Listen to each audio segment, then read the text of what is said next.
So, Tani, as I did, I took this quiz, understanding. I don't want to say test. It wasn't a Self-analysis multiple choice question where I pass and fail, but the self analysis, and I end up at Diamond. How do I take that and apply that, or some practical applications of what I do with that information next? Well, it's really useful as you're going out into the world, especially if you're encountering, well, firstly in your own journey, just to see, for example, you might have a period of time where you remember where maybe you were at Square, and now you can understand why things have shifted for you so much. So some people who are at Diamond were at Square when they were younger, and they could look back and go, oh, I finally understand why I left that career, and all these things I've always questioned about myself all these years, they finally make sense. I didn't go crazy, I just had a terrain shift. And that can give a lot of peace to people. And then looking forwards, you can see, okay, I'm at Diamond now, so it actually makes sense that I'm making these choices. Now I understand why I'm having these challenges. Okay, they're not as stressful for me because at least there's some context for them now. And actually, these are the kinds of things I'm here to do. I'm here to change the world at this point in my journey. So that's quite empowering to just be told that I'm here to change the world right now, because that's really the purpose of someone at Diamond. It's to change the world. It's to make an impact. It's to make a difference. And that could be very motivating. Some people read their Diamond report and they go, oh, wow, it's almost like they feel like they're being given cheering on or permission to do the thing that their heart's already telling them to do.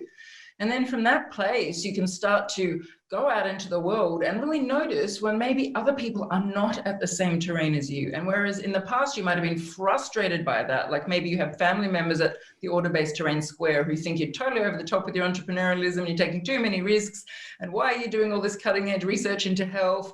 And why do you not want to do chemotherapy if you've got cancer? Is what the doctor told you to do. And you're like really frustrated with them because you want to do, hack your health and hack your life with all these innovative new approaches and technologies, and they don't understand that. So it's when you come into contact with people not at your terrain, which is very common, that having this information becomes crucial.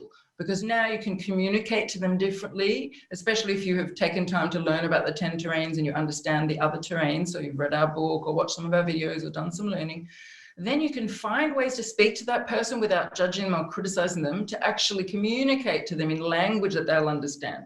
Because each terrain has very different kinds of language that appeals to them, very different memetics. So if you're in marketing or in business, it's very helpful to understand, particularly the most common terrains like pyramid, square, diamond, circle, to really understand how people think and the kinds of things that are going to land with them. But even just for conflict management, if you're running a company and most of the people in your company at Diamond, but there's a group that are at Square and they're struggling because they don't fit the corporate culture, because their fundamental relationship with reality is different than everybody else's. This is important stuff to know if you're trying to create cohesive teams, harmony in your family, harmony in your marital relationship, if you and your wife are at a different terrain. So that's where this work really starts to come alive. And then for other people who are more politically focused, who are more similar, say, to Alan, once they understand this, they can then start to look at what's happening in the world politically, economically, socially, and see the terrains of different world leaders, or the terrains of different countries, or the terrains of different eras in history, or the terrain of a particular city, because as groups of people, there's always a prevailing terrain in the room. If you're at a conference filled with people at Diamond, the terrain of that room is very different than if you're at a very conservative mainstream conference at Square, or at a sort of rally at Pyramid where everyone's kind of stirred up and agitated and trying to get their anger out. Like, it's a very different kind of demonstration, a very different kind of crowd. So this is just Yeah, really helpful.